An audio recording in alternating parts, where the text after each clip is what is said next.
How about Arik Armstead? Another guy that I've had to go back with and have a very cordial relationship with. Arik Armstead really struggled last year. But in his defense, he was playing out of position the entire time. Nick Bosa got hurt. D Ford didn't play. All of a sudden, Arik Armstead was a full-time defensive end, and he's not that. So what he could say is, look, I got a big contract. The team was in a tough spot. I stepped up, and I made myself look bad. Fair enough.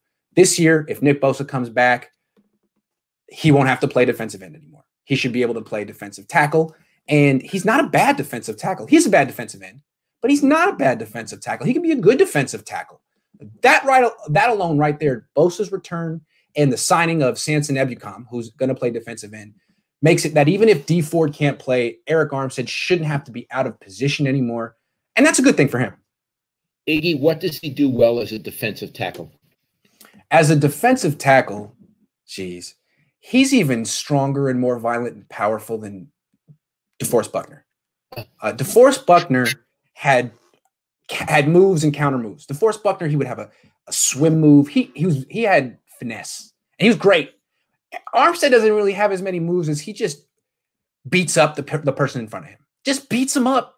He's 6'8". He can kind of get underneath you and move you in the air like a. I mean, he gets leverage. He's tough. He's really strong. I wouldn't want to mess with him physically, but that stuff doesn't really work at defensive end. You can't just pick up and throw an offensive tackle. You got to go around him. You got to have speed.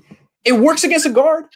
So he's much more suited to win a matchup one-on-one against a guard than a tackle.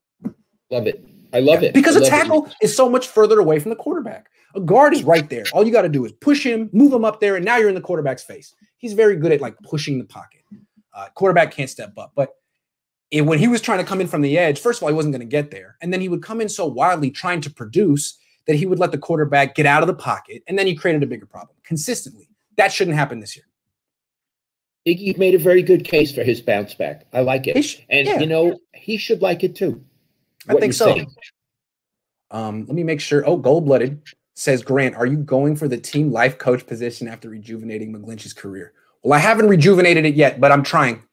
My wife is a therapist too. Maybe the two of us could do some sports psychology.